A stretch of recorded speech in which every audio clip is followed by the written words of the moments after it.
Well, folks, we like the weekly update so much we've decided to add it to the broadcast rotation for good. This week, Florida Governor Ron DeSantis eliminated all local Florida COVID emergency orders effective July 1st by law, and he suspended all local COVID emergency orders immediately to bridge that date gap.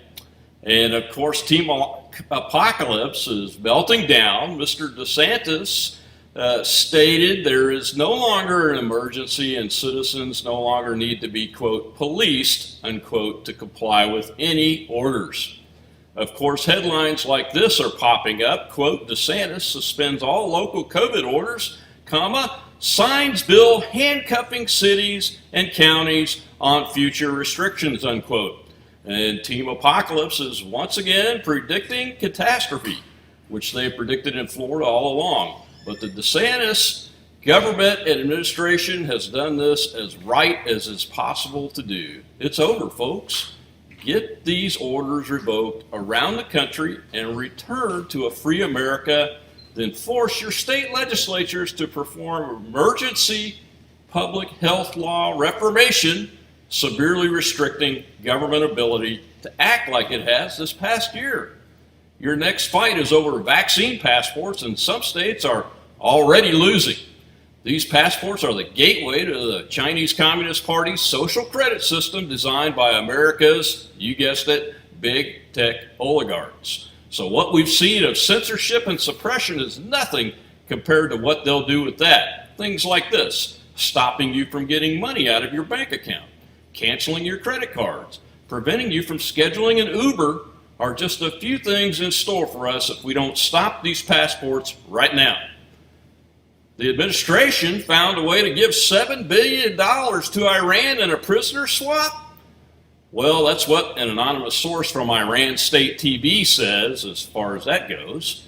The truth isn't yet known, and the U.S. State Department is denying any prisoner swap deal.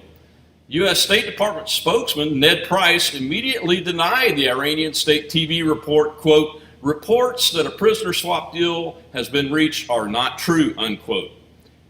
He went on to say, quote, as we have said, we always raise the cases of Americans detained or missing in Iran. We will not stop until we are able to reunite them with their families, unquote. But you know, and yeah, there's always a but in there, the $7 billion is still in play as no U.S. official denied that part of the story. Of course, that's despicable if it turns out that we've begun funding those terrorists again after the last administration had them weakened and ready to talk.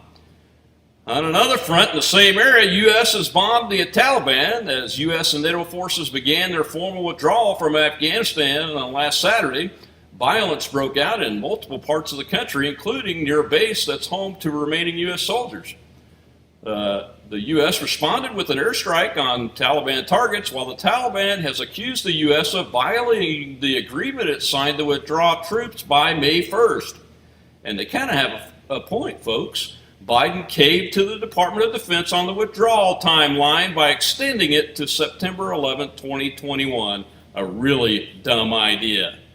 It seems the generals and admirals are doing their damnedest to make our withdrawal look a lot like the Vietnam War ending. A strategic failure on our part, in spite of all the tactical battlefield victories that cost so many American and Vietnamese lives. Get the F out now, people.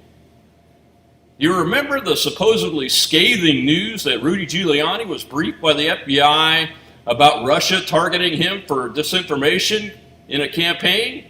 Well, it was false. America's mayor was never given a defensive briefing by the FBI or any other intelligence agency. The New York Slimes and Washington Post had to retract that article eventually. Of course, the Slimes only stealth edited its story first, but when caught, they were forced to issue a retraction. That's all good, but who is leaking these false narratives, and why aren't these so-called press publications identifying the source? You know, an ethical publication would identify the source immediately to help stop some of this harmful disinformation campaigns instead of being useful idiots for these government punks. And finally, there's one more.